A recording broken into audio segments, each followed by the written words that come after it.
Prends pas ça pour du cash. Tu comprends rien? Prends pas ça pour du cash. On répond à tes questions. Éric Lambert, whoever you are, on sait pas d'où il vient, qui il est, qu'est-ce qu'il fait, mais en tout cas, il nous écrit. C'est comme, on a eu droit à un roman, c'est le fun, c'est comme, je lis des... Non, mais une bonne explication. Des fois, les questions manquent de jus, mais celle-là, elle est bien remplie. Et je cite Philippe Richard Bertrand, « J'étais en couple avec une fille et là, ça semble être un règlement de compte en même temps. Il la nomme pas, fort heureusement. J'étais en couple avec une fille et elle a dit à notre comptable, sans me consulter, que nous étions en couple. Après ça, on s'est mis à recevoir moins de crédits de solidarité et en plus, c'était à son nom à elle et il fallait se le séparer ou qu'elle me rembourse. Après qu'on se soit séparés, ça a beaucoup complexifié notre vie. Le gouvernement m'a même demandé de rembourser de l'argent. Et bref, ça, clairement, il était dû pour se séparer, ces deux-là. À quel moment, donc la question, là, à quel moment est-ce qu'on devrait idéalement déclarer qu'on est en couple et comment est-ce qu'on fait pour briser un couple du point de vue fiscal? Parce que pour briser un couple, ça, je peux vous donner des trucs, mais c'est la chronique du cœur du docteur Gosselin. Mais mais du point de vue fiscal, donc Philippe. En fait, je présume que, en fait, je suis pas mal sûr de ma shot, mais qu'après 1 an de vie commune, OK, fiscalement, OK, tu es considéré comme étant en couple. Exact. Puis là, c'est là où c'est particulier, Philippe, parce que, tu sais, on a tous nos particularités de couple, là. Tu sais, c'est-tu la date de la première date, la date du premier baiser, la date peu importe. D'autres choses, là. Mais tu sais, puis tu sais, c'est la date de la demande officielle qu'on a dit boyfriend, girlfriend. Tu sais, je sais pas comment tu fonctionnes, toi, Philippe. Ouais, après 2 mois. Après 2 mois, ça devient officiel. Oui, mais ce que je veux dire, c'est que, tu sais, puis donc, parce que 2 choses. La première affaire, c'est qu'il faut savoir le nombre de gens qui sont en couple sans être officiellement en couple, au sens, tu sais, sont pas mariés, ils sont pas, tu sais, ils ont pas... en anglais, il y a une expression pour ça, ils disent itch. Itch, ben, en tout cas, ce qu'on appelle techniquement des conjoints de fait, là, c'est 1/4 des Canadiens, donc le Canada, mais c'est 43% des Québécois. C'est quand même fou, hein? C'est fou. Marianne Bessette me regarde avec des yeux assez intenses, là. Donc, 43% des couples québécois sont dans cette union libre. Et donc, c'est 12 mois, mais t'as pas besoin de cohabiter. C'est 12 mois t'appelles la vie commune, là.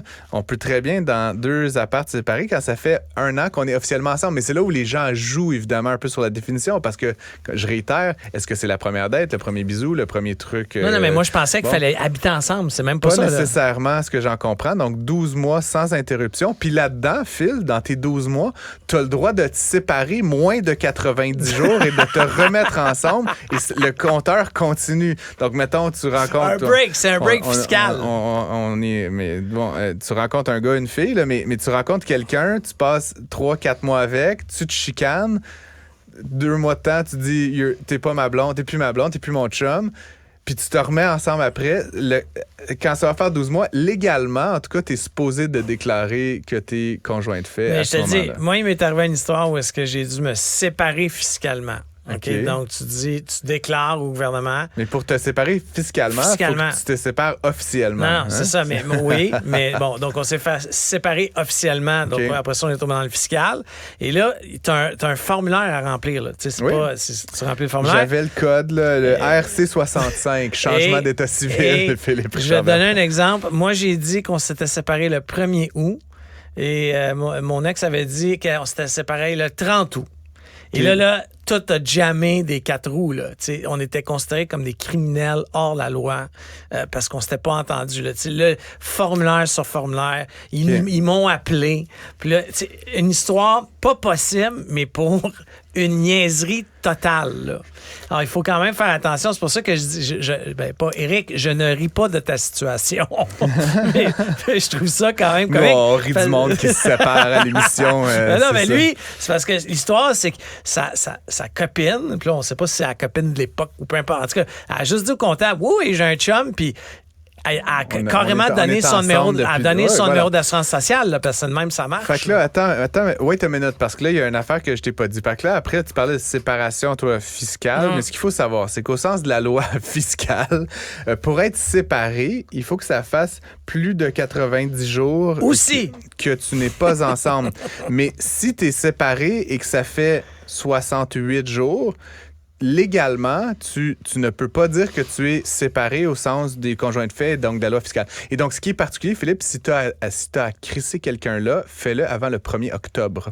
Parce que le problème, c'est qu'arriver le 31 décembre, si tu t'es séparé après le 1er octobre, ça ne fait pas 90 jours. Et donc là, tu vas devoir remplir, et je suis comme, cette chronique m'ennuie personnellement, tu vas devoir remplir un RC 65, changement d'état civil. Bref, tout ça pour dire, c'est pas très grave le 1er octobre. On part un mouvement. Mais tu vas devoir rajouter une étape administrative. Si au 31 décembre, tu n'es pas séparé, tu vas devoir justifier que ça faisait 68 jours et pas 90, et donc rétroactivement changer ton état. Il y a le Movember. Là, on va lancer, OK, le October, je dompe mon conjoint fiscalement.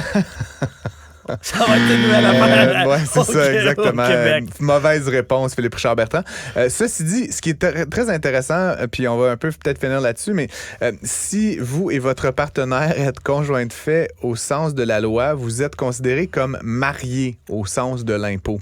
Ça va de mieux en mieux. Mais là. c'est au sens de l'impôt. Et après, ce qui est intéressant, c'est que c'est juste au sens de l'impôt. Puis tu te rappelleras l'histoire de Lola mais tu sais, qui était conjoint de fait, donc qui forcément avait probablement plusieurs avantages fiscaux, mais au moment de la séparation, qu'est-ce qui arrive?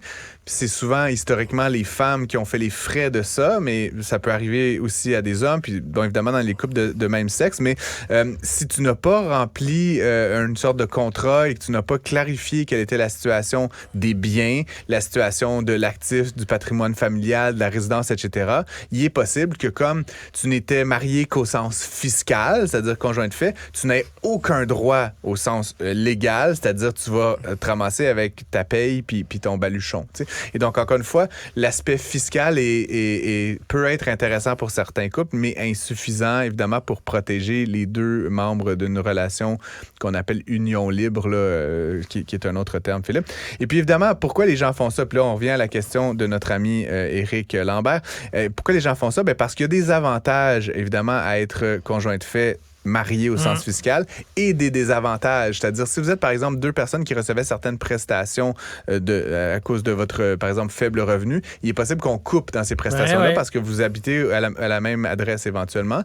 Inversement, il y a des avantages si vous avez des disparités en termes de revenus. Ça peut être intéressant. Donc, par exemple, quelqu'un dont son conjoint, sa conjointe gagne significativement moins, il peut y avoir des avantages fiscaux à être unis. Légalement, vous devriez être obligé de déclarer, mais comme tu le sais, Philippe, il y a toute une zone grise là-dedans, du monde qui sont en couple, mais qui vont dire qu'ils sont en coloc, etc. Puis donc, selon la situation des uns et des autres, des fois, on triche un petit peu. Merci. Alors, Éric Lambert, morale de cette histoire, tu n'aurais jamais dû donner ton numéro d'assurance sociale à ta blonde. Merci d'être à l'écoute.